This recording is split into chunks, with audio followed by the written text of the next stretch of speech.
So it's always a surprise with Jamie. Yes, it's very vague. I'm glad that you used that word. Yeah, I vague was like, what are you talking about? and trusting. Okay, yeah.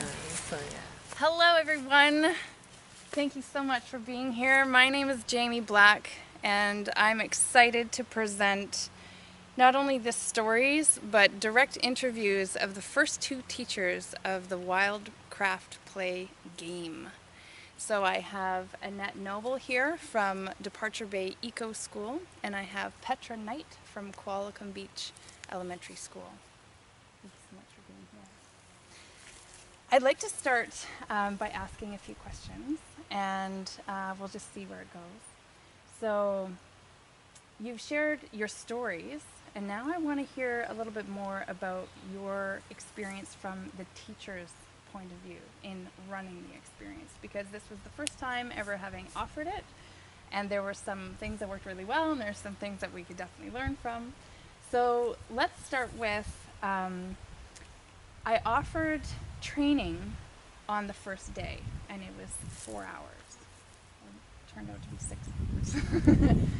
What was that like for each of you? Because you both had very different experiences with that training day. Well, it was interesting. I wasn't really sure where it was going to go. I hadn't done any of the reading prior, so I wasn't sure. I really wasn't sure about the whole thing, and that was kind of how it was for the first half of the process. But it was very interesting, and I was very curious about engaging the kids and where it was going to go, because it was play.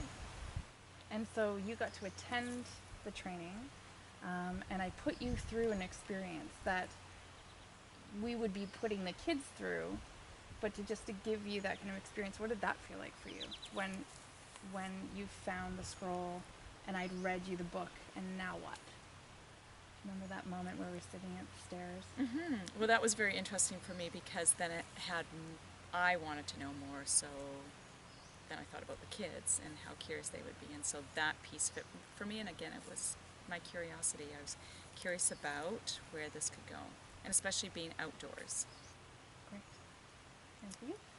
Having watched the videos from that initial training day, I wish I'd been able to actually be there in person.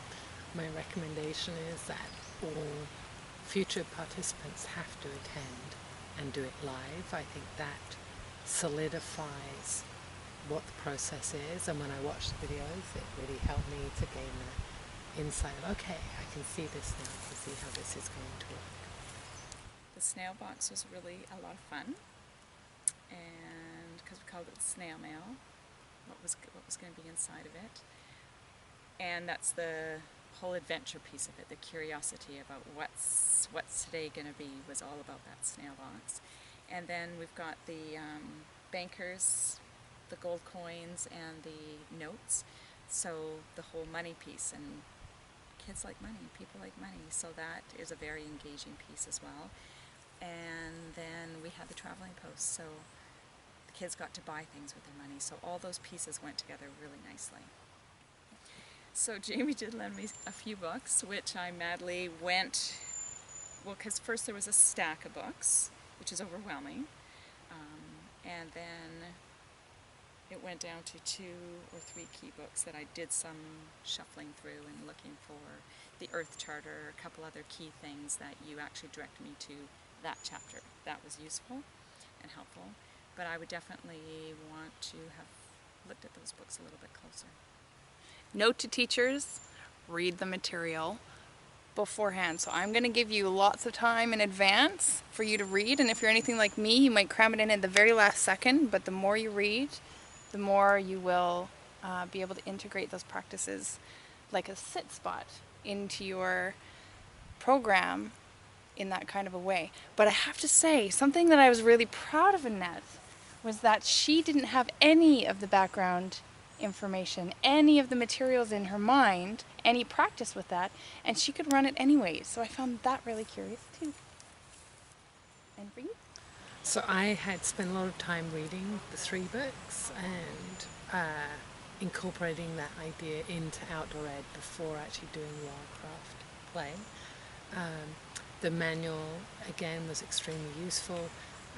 As previously said, I chose to make my own currency, which the students, as Annette said, they buy in. It's definitely a piece of it.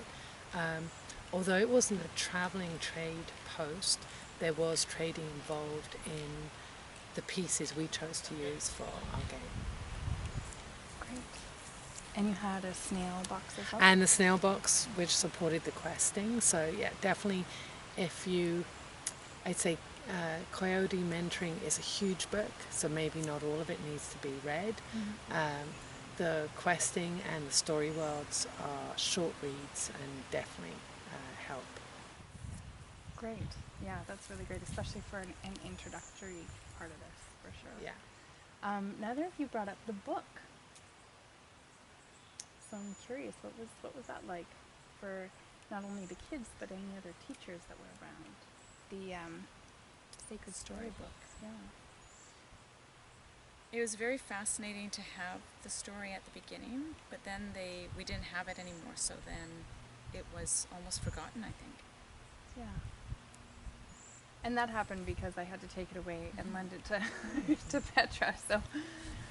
And for me, I think the story, it wasn't an integral part of what we did, and I think once the questing began, the class so made it theirs that was gone. It was suddenly their story, not connected to that story. You know, like it was sort of, okay, this is an opener, but I don't think it needs to be actually necessarily a part of the program. You know, like it's maybe it's great for you to use with the training of teachers, but I don't know if it's actually needed with the class. When I just see how the class, once the questing began, that was it. Right, it was their story, no one else's. So it's fascinating because the design of that book is to make the transition from your world that they've always known with you as a teacher into this world. And so it's not meant for anything after that one time of reading it. Yeah. To bring them to that place of going, oh, there's blank pages. Now what? Oh, there's a new chapter? And it's actually about how you have read it, much like any other facilitation or teaching, that you integrate it, you use it for that moment, and then you move on. So that was my intention with this, is that's just a tool to get them into the game. Yeah. But I found it fascinating for you that when at the very, very end, when we sat down and we integrated the children into meeting me, and they knew who I was, and I asked them if they knew who I was, and they did, and I asked them about the story, and none of them knew where Wildcraft Play came from. So one of the pieces that I'm hoping for with this program is that it creates a legacy that actually keeps the original story and the storyteller. Because that's huge for me when it comes from the lineage of other people's stories. So whenever I share something from West Dietz or anything like that, I ensure that I say his name and I share the story as close to his story as I possibly can. So the reason I want to leave you one of these books is that every time the story that they're brought into this game, it comes from that original true story. So I'm curious about how we can generate it so that it can get brought back in, and it could be just at the very end, opening the book again and having them go, oh yeah, this is where it all came from, right? And this is the story, and then the last few pages will be blank, and they can start filling that with your story, so it's your chapter in the book. So we never actually got to do that because you guys didn't have your own books, but that's where it's intended to go.